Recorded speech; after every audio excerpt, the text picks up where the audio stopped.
Hello, good evening. My name is Vishesh Jain and I'm currently a freshman at the Dhahran High School in Eastern Saudi Arabia, which is quite developed. And that brings me to my topic, a cashless world. So, I can still remember when I was a kid, I used to play around with paper notes and coins, all of different shapes and sizes, and they all equally intrigued me. Once, I washed $10 in the washing machine and I got scolded by my dad for being reckless. That day, I wished that money was not paper and that I could get it back even if I washed it. Soon later, I learned about credit cards. Ooh, those plastic power machines. They were the simple solution to all cash problems. But I still couldn't believe how they worked. Then I learned about banks, right? And then using credit cards and debit cards seemed much simpler, safer, and easier.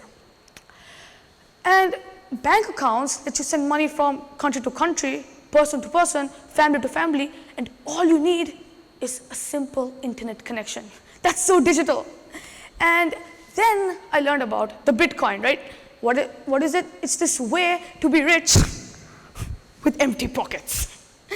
And in the last year or so, I got intrigued in the stock market and shares. What is it? It's legal gambling. You could earn and lose so much money without spending a piece of paper. That's how simple it is. And then, with all this going on and my dad getting his salary in his bank account, me ordering stuff on Amazon, a thought struck me. Am I going to eradicate cash from my life eventually? Well, most people, rich or poor, usually have a small electronic device. Many have credit cards and debit cards, which gives them access to online payment platforms such as PayPal, Paytm, etc. Now, with these new payment methods, you can, do transactions even if you forgot your wallets at home. And many countries like Sweden are actually encouraging the use of these systems in order to decrease the use of cash. But in developing countries, people and many households still tend to hold on to it, cash. And then with one half of the globe walking towards this cashless journey and the other developing side still holding on to cash, are we going to see a cashless globe? Debatable.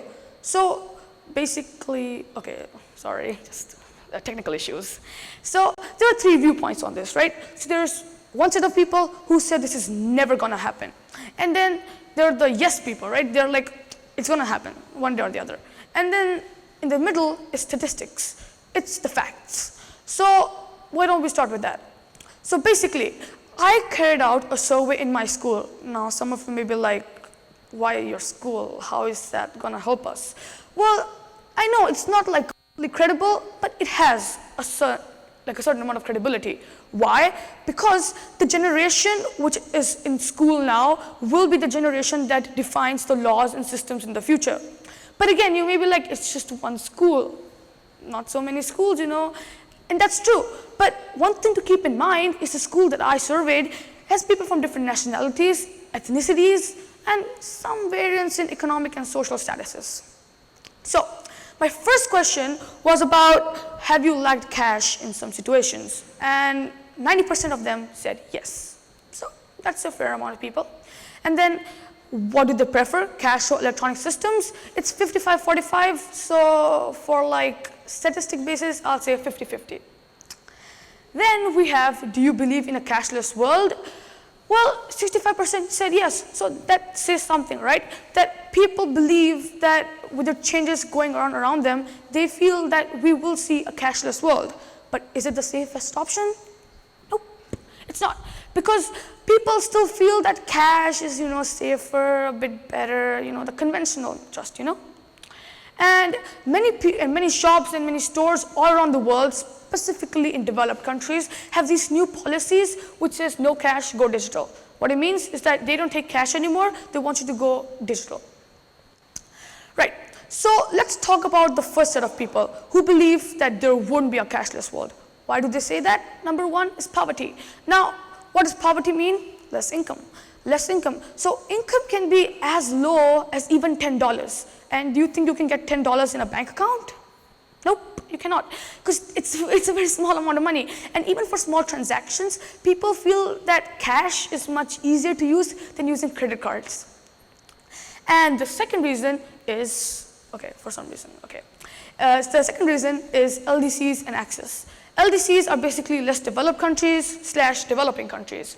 And the basic fact is that less developing countries are usually a step or two behind developed countries, and developed countries keep inventing these new methods, but it doesn't always reach those lower developing countries. And that is why access is actually limited in this context. Number third is conventional trust. Now, I talked about the new generation, but what about the old generation? They're still alive, right? They aren't going anywhere. So what do they have their trust in? Cash. People feel that cash is still the better option, because people have always seen that throughout their lives. People have this, this trust in it. They feel that, okay, it's cash always. Why should we go digital?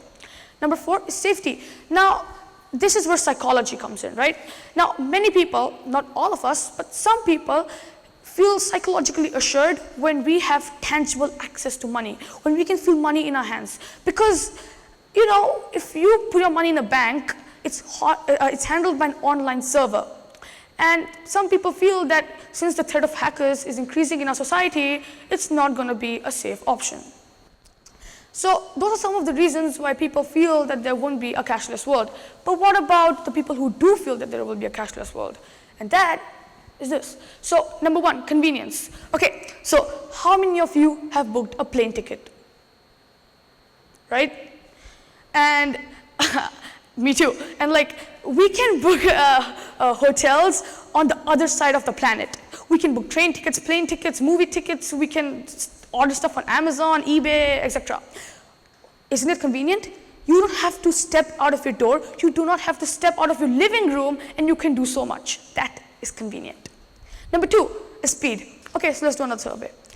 How many of you have gone to a supermarket? A supermarket, come on guys. I think it should be all of us. How many of you have been in a situation where you've been looking inside your purse or wallet, trying to search for cash, but you can't find anything? Right? And how many of you have paid cash and the counter does not have change? That is annoying. But with credit cards, what is it? It's just swipe, dial, and boom, you're done. That is fast. And that's why speed and convenience usually go together. Assurance of safety. So safety a minute ago was about not resulting in a cashless world. But safety can also result in a cashless world. Now, I talked about some people want money to be with them, with their tangible access. But there are the other people who feel that it being in a bank is all right. Some people fear home robberies, burglars breaking in, and etc. Some people feel that when a big organization like a bank handles your money, it's safe. Number 4 is monetary benefits. Now, I know we all have credit cards from these different banks, and many of us, when we go to a restaurant, they say, hey, do you have this credit card from this bank? Here you go, a discount. You feel happy, right? You're like, oh, thank God I took a credit card from this bank. It gives you monetary benefits, and that's why this is one of the reasons why in less developed countries, people with less incomes find this a very, very good option. People feel like, oh, if you're getting benefits, especially monetary, why don't we go for it? Why don't we use these digital methods? And that is one of the biggest reasons why people believe that there will be a cashless world. And finally, environmental. Now, I know we learned in school, guys, don't use paper, don't misuse all this stuff. And yes, and then it applies here as well. Environment, right? If we stop using these paper notes, what are we left with? Cards, phones, which are already there. We can save so much paper if we start using these digital payment methods. So, are we expecting this anytime soon? Well, I think you guys would have figured this out, that there are still plenty of reasons why we are not going to see a cashless world. But yes, we might see cashless cities, maybe even cashless countries in the future, but not particularly a cashless world. So finally, to conclude, a paper note, just hold on to these, okay? Because there may be a day when you might lose it forever. Thank you.